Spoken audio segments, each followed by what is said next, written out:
Bonjour Georges. Nous nous rencontrons aujourd'hui, c'est le 11 avril, à l'occasion de la journée des fonctionnaires internationaux qui est désormais célébrée chaque année à ce 11 avril. Et c'est l'occasion pour nous de peut-être revenir sur les actions que l'AFU a mises en place pour célébrer ces fonctionnaires internationaux et notamment cette interview qui est organisée donc par l'Association des fonctionnaires de l'UNESCO. Peut-être, Georges, tu voudras présenter un petit peu plus en détail notre association qui a 1600 membres, qui est dans 70 pays, mais peut-être je vais te laisser la parole pour que tu nous en dises un petit peu plus. Toi, tu es le président depuis 15 ans de cette association. Et je pense que tu es un des grands maîtres de l'élaboration de tout ce qui a passé dans le domaine de la modernité de notre association. Donc, je crois que tu as des choses à nous dire sur ce sujet. Merci beaucoup, Josiane. C'est un plaisir de faire cette interview au sujet de l'Association des anciens fonctionnaires de l'UNESCO qui célèbre cette année son 30e anniversaire, car elle a été fondée en 1991. Alors, l'Association des anciens fonctionnaires internationaux a eu d'illustres présidents comme André Chacour, qui à l'époque était le directeur BOC. Ensuite, il a été dirigé par Witold Sis, qui est très connu de tous les anciens. Et par la suite, il y a eu Yolande Nouguier, qui a aussi présidé cette association.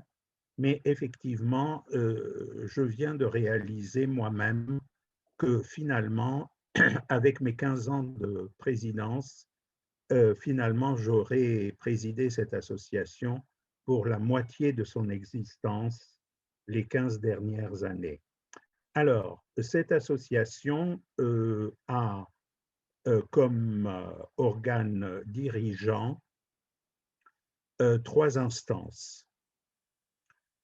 Son assemblée générale annuelle, qui est une assemblée plénière souveraine, qui élit les membres du comité exécutif, qui élit les commissaires aux comptes, les scrutateurs, et qui examine le rapport annuel du comité exécutif et qui doit l'approuver, qui doit aussi approuver nos budgets et nos comptes pour l'année écoulée, et qui doit nous donner de grandes orientations pour notre action.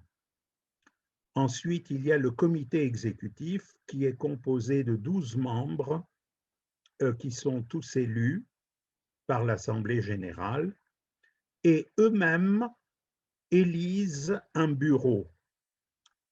À l'heure actuelle, donc, j'ai été réélu président par le comité exécutif. Toi, tu as été élu vice-présidente. Patrick Gallo aussi vice-président. Josette Erfan a été élu secrétaire général depuis de très longues années, ainsi que Christine Bruyère, trésorière de notre association. Alors, notre association, depuis sa création, a également un fonds de solidarité.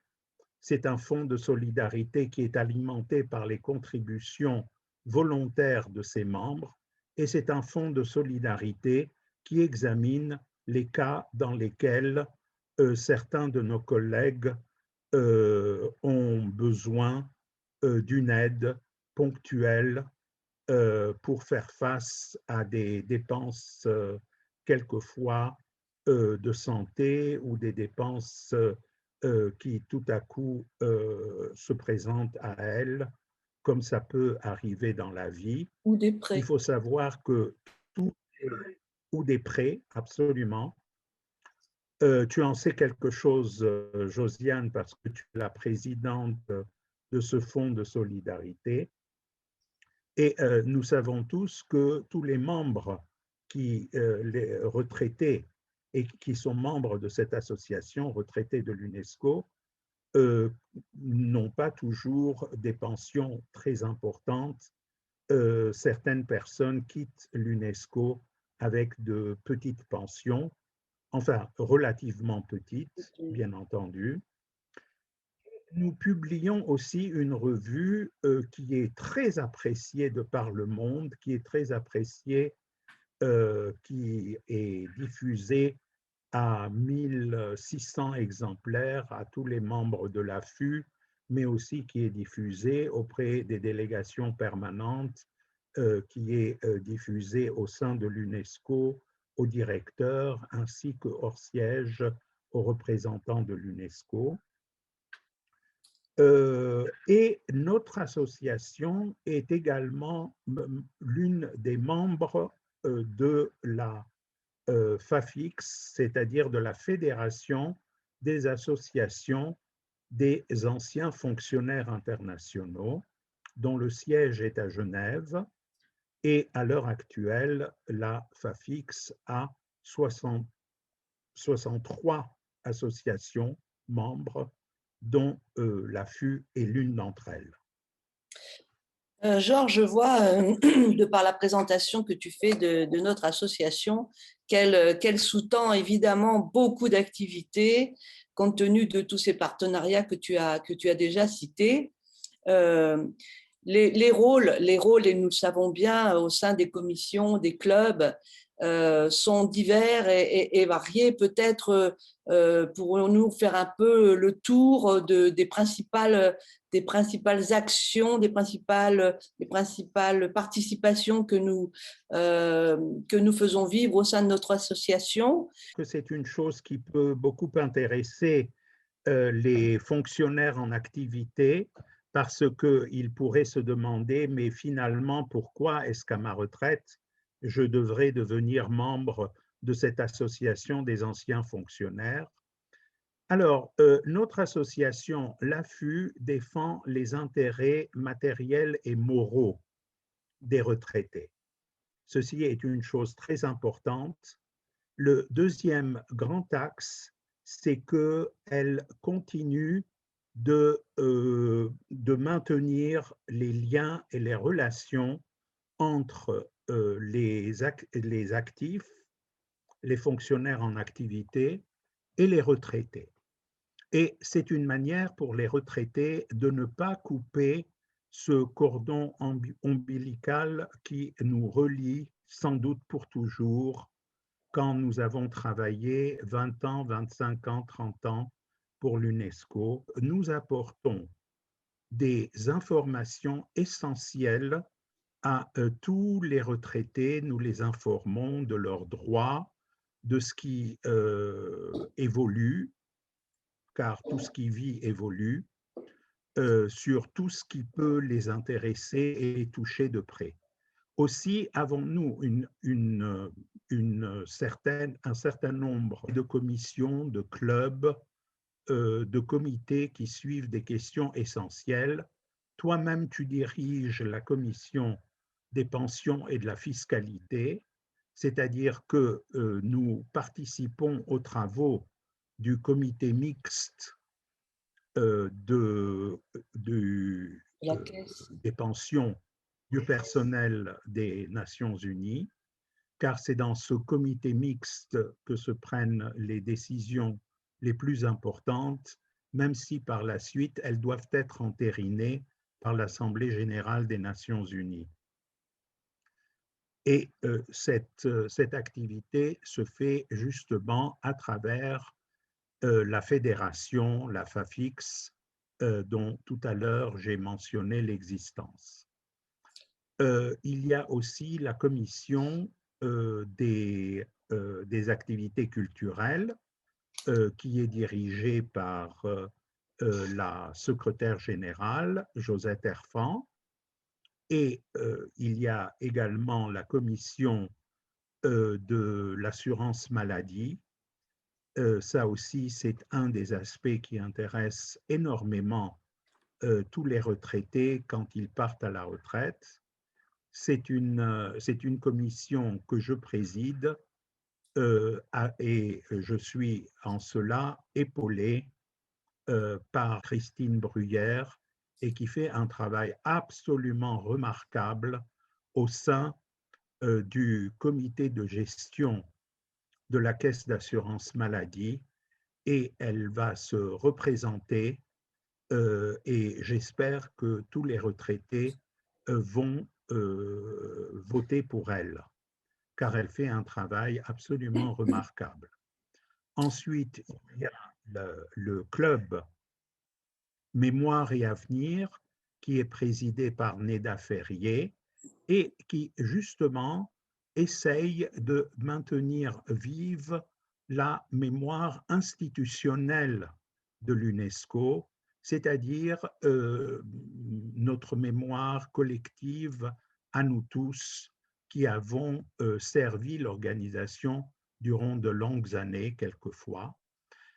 Mais aussi, ce club essaye de créer justement des liens avec les programmes actuels de l'organisation. Il y a également, bien entendu, le comité de rédaction de Liens qui, justement, fixe les grandes orientations de la revue Liens, dont la rédactrice en chef est Monique Couratier, qui a été longtemps la, la responsable des publications et du site web du secteur de la culture. Il y a également le comité de la promotion, ce comité qui est présidé par Christine Bruyère, essaye de promouvoir l'AFU et essaye de faire en sorte que le plus grand nombre de retraités puissent adhérer à notre association.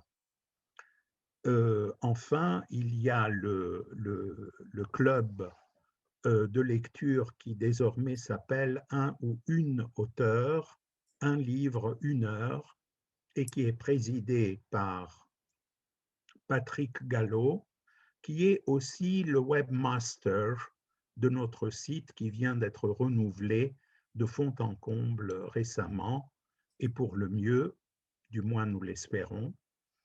Et Patrick Gallo, toutes les 6 semaines, fait l'interview d'une personnalité qui vient de rédiger un ouvrage sur des questions d'actualité géopolitique dans le monde. Et cette activité est également très, très appréciée par nos membres. Comme tu le sais, Josiane, et comme le savent nos membres, maintenant, la plupart de nos activités, comme le présent interview, sont réalisées à distance. Et c'est un bien d'ailleurs que nous arrivons ainsi à atteindre tous nos membres, quel que soit le pays dans lequel ils se trouvent. Tu l'as rappelé, l'association a environ 1600 membres dans 70 pays du monde. Tu pourrais peut-être, puisque tu as une grande expérience de l'association, nous donner quelques précisions quant à nos moyens de contact, de communication avec nos membres. Il est vrai, comme tu viens de souligner, qu'actuellement, nous sommes un peu réduits par le fait d'être en distanciel, mais nous avons d'autres moyens de joindre nos collègues. Et peut-être tu peux en dire quelques mots sur peut-être les permanences ou je ne sais pas, tout ce que nous avons réussi à mettre en place et qui sert de relais entre les collègues entre eux et l'association avec ses membres. Peut-être tu peux nous en donner un petit éclairage. Oui. Je veux bien, Josiane. Je pense que ce sera le troisième et dernier point de notre interview aujourd'hui. D'abord, nos objectifs. Nos objectifs, je l'ai déjà dit, c'est la défense des intérêts matériels et moraux des retraités qui sont très nombreux et qui ont différents aspects. Notre troisième objectif, c'est quand même de conseiller nos membres sur les grandes décisions qu'ils doivent prendre souvent quand ils partent à la retraite. Par exemple, certains peuvent se poser la question de savoir s'ils vont rester dans l'État hôte dans lequel ils ont travaillé, c'est-à-dire en France durant de longues années, et ou alors de retourner dans leur pays d'origine. Quelquefois, ils se demandent s'ils doivent prendre leur pension en dollars ou en euros. Quelquefois, ils se posent la question de savoir comment est-ce qu'ils doivent prendre leur pension, est-ce qu'ils doivent demander le tiers en capital ou plutôt s'en tenir à une pension complète sans demander le tiers en capital. Nous sommes là. Nous sommes là pour justement aider nos collègues. Non pas, nous ne sommes pas là pour prendre des décisions, car c'est aux collègues qu'il appartient de prendre des décisions.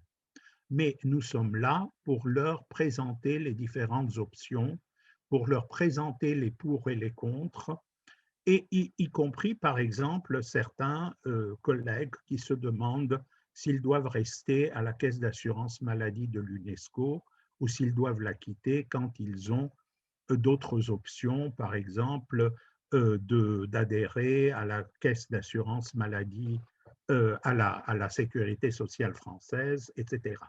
Donc, nous sommes là pour les conseiller, pour leur montrer les différentes options.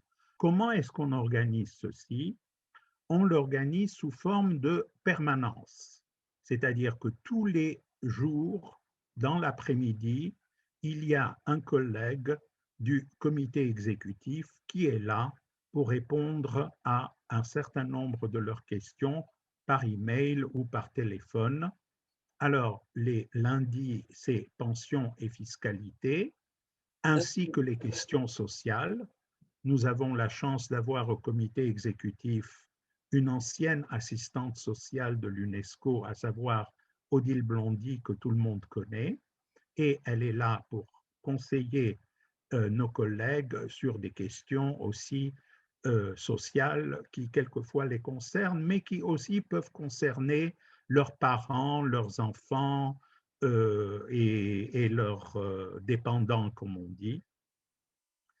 Le mardi, c'est la trésorière, mais en sa qualité de membre du conseil de gestion de la caisse d'assurance maladie, qui peut conseiller aussi.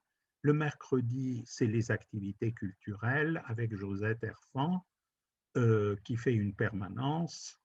Le jeudi, c'est à nouveau les pensions et la fiscalité, justement. Et le vendredi, c'est la rédactrice en chef de Lien qui est à la disposition de tous nos membres, ainsi que moi-même, sur rendez-vous si des personnes veulent me consulter. Alors, effectivement, on peut se parler au téléphone ou on peut communiquer par email. Alors, ça c'est… alors, les moyens. Il faut savoir que l'AFU est reconnu officiellement par l'UNESCO comme étant l'association qui représente auprès d'elle les retraités. Par conséquent, nous siégeons au comité local des pensions des nations de l'UNESCO.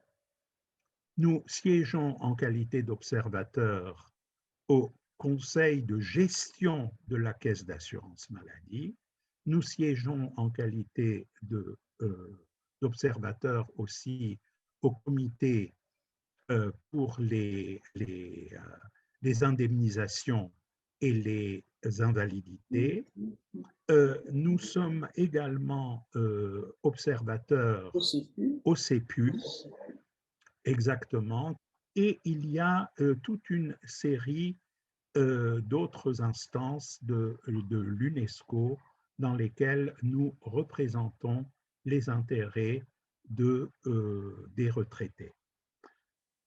Alors, je pense qu'avec ces quelques mots, je vais terminer cette interview, mais surtout pour vous dire à tous et à toutes, n'hésitez pas à nous contacter, n'hésitez pas à nous contacter, surtout avant de prendre des décisions importantes concernant vos retraites, vos pensions, les grandes décisions que vous pourriez être amenés à prendre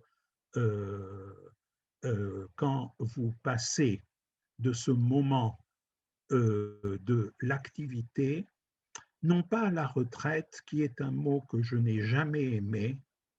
J'aime beaucoup le terme espagnol qui est de jubilación. Bon, on va dire qu'en réalité, il y a un moment de la vie, à l'UNESCO, c'est 62 ou à présent 65 ans, où on passe d'une forme d'activité à une autre forme d'activité et on prend d'autres types de responsabilités. Elles peuvent d'ailleurs continuer à être professionnelles. Ce n'est pas seulement pendant nos activités durant des années de service auprès de l'UNESCO qu'elles sont professionnelles.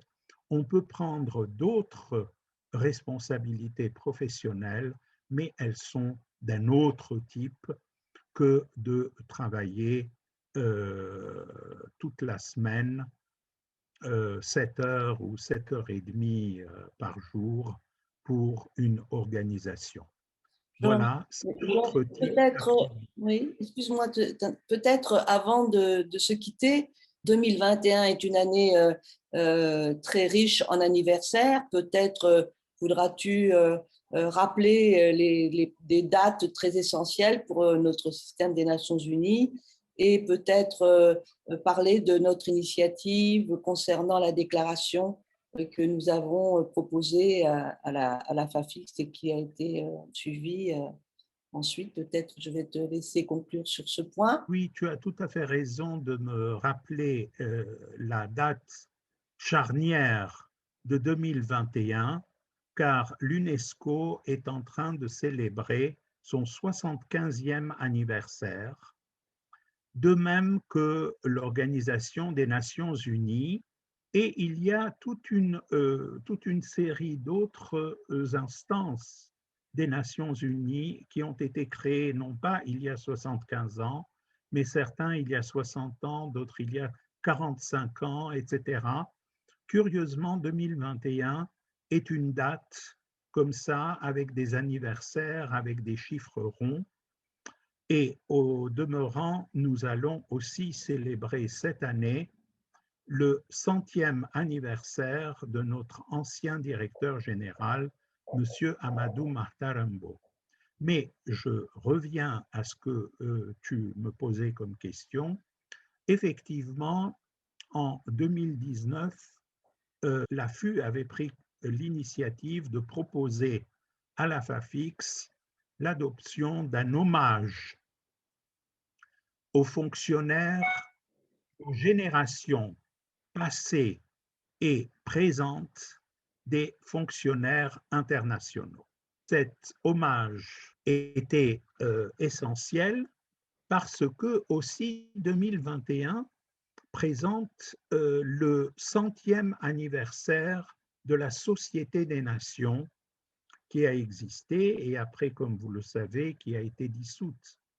Donc, mais avec la Société des Nations, pour la première fois, a été créé un corps de fonctionnaires internationaux.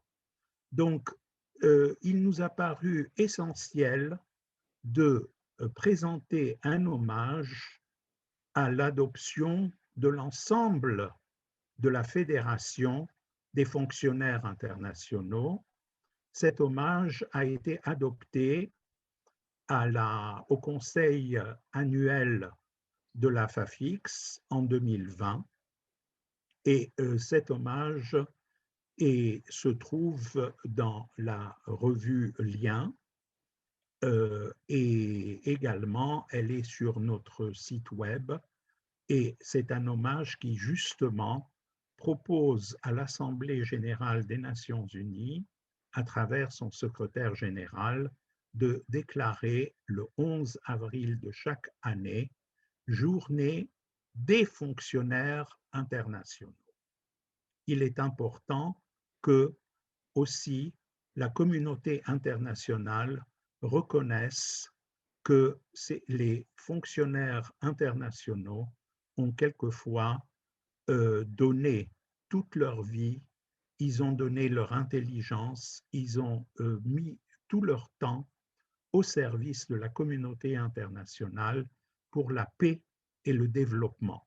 Et quelquefois, malheureusement, ils l'ont payé de leur vie.